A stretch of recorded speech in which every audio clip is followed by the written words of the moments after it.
Hi, I'm Ruby. I'm Alex. Hello, I'm Cassidy. And we're from the African Climate Alliance.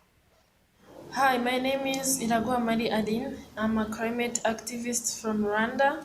So, climate change is a big global problem, and I think that you have to do something to overcome it. So, I would like to encourage each and everyone to use environment friendly products, renewable energies, and to plant trees so that we can overcome this problem. Hi, my name is Nakate Vanessa, climate activist from Uganda. I am part of the Worldwide Fridays for Future. I strike because I want a better future for all of us. I believe that climate change is real and dangerous for us all. We have to fight this climate crisis now, or else we could lead to extinction. Hi, I'm Alansan from Freetown, Sierra Leone, a climate activist and also part of the Friday for Future. I'm striking because there is no planet B, and this is the only planet that we have. We need to take action now to create a new future that works for all. Because climate change is real and it's affecting us. So let's take action now to have a better world. Thank you. Green plastic practice, stand together for a sustainable life. Okay, so those were a couple of people who are part of the African Climate Alliance Pan-African group. You heard from people from Uganda, Rwanda, and Sierra Leone. Those are 3 of 9 countries who are currently part of African Climate Alliance. We have 4 main demands. Our first one is that the country that you are living in declares a climate emergency. The second being that you put a moratorium, or the government puts a moratorium in place on all new coal, gas, oil mining licenses. Our third is to try to convert the electricity sector to 100% renewable energy by 2030. Our fourth and most important goal is for every single education institute in South Africa to have mandatory climate crisis education so that we can deal with what is coming. So on 15 March this year, we had a group of 2,000 learners that she also mentioned outside of Parliament for our first global climate strike. The same day, Cyclone Idea hit the coast of southern Africa, affecting 2 million people and causing the destruction, 90% of the destruction of the city called Beira. Less than 6 weeks later, Cyclone Kenneth hit the same coastline, destroying 2,500 homes. It was the first time in history that 2 hurricanes of such force have hit Mozambique in the same season. 3 million people were left in need of humanitarian assistance. Kenneth was the strongest cyclone to ever hit the African continent. Just imagine that. The strongest cyclone ever in April this year. It is a direct result of global warming and warming sea temperatures, causing a superstorm like cyclones. The world's top 3 emitters in 2017, China, USA, and the EU, contributed 14 times the emissions of the lowest 100. South Africa is the 14th worst offender. In total, Mozambique, Zimbabwe, and Malawi are only causing 0.14% of this problem, yet they are being affected the worst. Now, you literally can't argue with this. It's facts. There's no arguing. And we have to change it now. When I was 11 years old, my parents took me on a trip around Africa clockwise. An insane, incredible adventure. Our truck runs on renewable energy. It runs on cooking oil, waste vegetable oil. Now I know a lot of you are thinking, but cooking oil, that's where you fry your slap chips and your steak and da-da-da. No, we run our vehicle on recycled vegetable oil. It is a carbon neutral substance, which means that it doesn't pollute. We also have solar panels sponsored by Treetops, which means that we are 100% off the grid. In November in 2013, when I was there, the drought was so bad that there was nothing left to feed the cattle. So the herdsmen were giving them cardboard soaked in brine in order to fool their stomachs into feeling full. In Senegal, in 2016, years of drought plus increased desertification was causing hundreds of thousands of people to move south into already overcrowded cities, as the Sahara continually expands into previously fertile lands. In Sierra Leone in 2017, after 3 years of really fatally heavy rainfall, 3 solid days of rain caused a mudslide that killed over 1,000 people, most of them children who couldn't run fast enough. Recently, in South Africa, we have experienced wildfires in Eisner. We have experienced floods in KwaZulu-Natal, and we have experienced droughts in the Northern Cape. The threat of day zero still continues to hang over the Western Cape, as does the smog of air pollution in Mpumalanga. In the last month, Europe has experienced its hottest June ever on record. The red sections that you see on the graph behind us are between 40 and 44 degrees Celsius in Europe. Not somewhere in the middle of the Sahara, in Europe, where it snows in the winter. In India this year, a monsoon of fatally heavy rain after a severe drought caused hundreds of thousands of people to be displaced. And then, of course, we have all heard about the accelerated loss of sea ice in Antarctica. And that's not even mentioning the melting permafrost. Exactly. I mean, the last 5 years have been the hottest on record. Greenhouse gas emissions since the Industrial Revolution have already seen an increase in the surface temperature of the Earth by 1 degree. 800 million people are currently at risk because of this.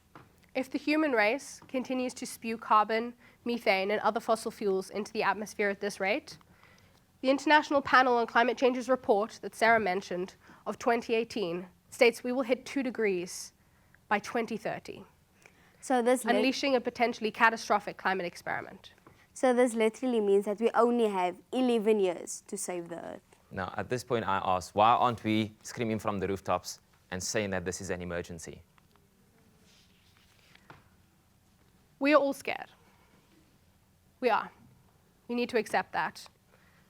We are now growing up as a generation that's looking to the generation before us and thinking, when they were in our shoes, they were planning their future careers, where they're going to travel, their families, where they're going to study. Me? I'm desperately researching where on earth I will be less affected, the least affected, by pollution, drought, floods. You know, it's like a disaster movie when a catastrophe is obviously about to happen, but nobody's paying any attention to it.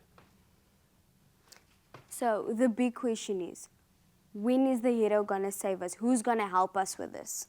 Well, President Cyril Ramaphosa, in his State of Nations address in June, mentioned our second climate strike and stated that we are experiencing the most devastating changes in global climate history. But Ruby, it's partly our fault. South Africa burns the dirtiest coal in the world. And Eskom alone is a bigger emitter than the entire country of Argentina. So why aren't we closing the coal mines right now? Because the government is worried that if we close the mines, the workers will lose their jobs and won't vote for them anymore. That's true. At SONA, he said that his concern about the economy rises above all others. But Ruby, if we keep on burning fossil fuels, we won't just be endangering our people's lives. We'll be, causing them to lose their lives. Maybe the president is too scared to tell the truth. I get that. We all get that. He would rather not be the one to break the bad news. So he would rather lie and be scared and not tell the unions that there cannot be any more new coal power stations.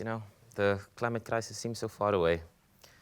So I think that it's more important than crime, domestic violence, lack of housing, hunger, unemployment. But, the thing is, if we don't do something about this urgently, it's going to make those things much, much worse. But the question is, isn't that what leaders are supposed to do? Help their people during bad times? Yes. He could be brave and cut unsafe, unhealthy jobs in the coal industry and allow South African workers a sustainable employment as part of our just transition to renewable energy. Yeah, and South Africa's massive unemployment rate can be fixed by embracing an economy that rebuilds our natural environmental infrastructures of, soil, watershed, forests, wildlife. Preventing catastrophic climate impacts and tackling joblessness, inequality, and poverty all at the same time. Mr. President, there cannot be ecological transformation in the midst of an ecological breakdown. So we have to start now. I mean, the poorer nations are already suffering. Mr. President, if you don't act now, you'll be responsible for condemning an entire continent to climate apartheid. Only the rich will survive. The youth understand the need for climate action. We've been protesting every term here in South Africa, in Cape Town, Joburg, all over the world as part of the International Fridays for Future movement, as well as many others. We are demanding a much faster transition to renewable energy. And I mean, if you think about it, the clean energy revolution is now technologically and economically viable. The only thing that is, an obstacle for us is now political will, or the lack thereof. But can our government resist corporate capture? The United Nations Secretary General's Climate Action Summit in New York this September is an opportunity for our government to make its mark.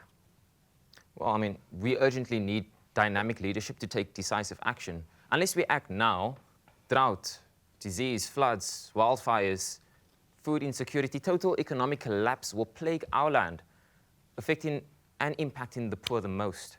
If we continue to burn coal, mine oil and gas, and move too slowly towards renewable energy and ecosystem restoration, the continent can soon be facing an unprecedented exodus of eco-refugees and resource wars. But does our president have it in him? Come on, this is a man who once led the country's biggest union out on its biggest strike. The man who led CODISA negotiations in 1990. The man who helped save South Africa from civil war. This man knows how to manage radical action. But we won't mention Marikana. Yeah, no.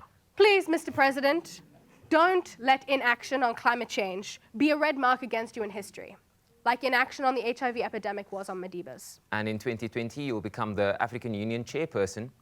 We as well expect you to assume the chair of the Committee of African Heads of State and Government on Climate Change. So not only could you lead Africa and South Africa in reducing emissions to implement the Paris Agreement, but you could lead the Global South to put real pressure on those giant emitters like China and the USA, who are causing most of the global warming. Please, Mr. President, face up to this crisis. Take an ambitious plan to New York, along with powerful ministers who can make tough decisions. Mr. Mantashe and Mr. Mthembu both need to hear the UN Secretary General's call, not just our fabulous Ms. Krisi. Please, Mr. President, do it for our sake and the sake of your children.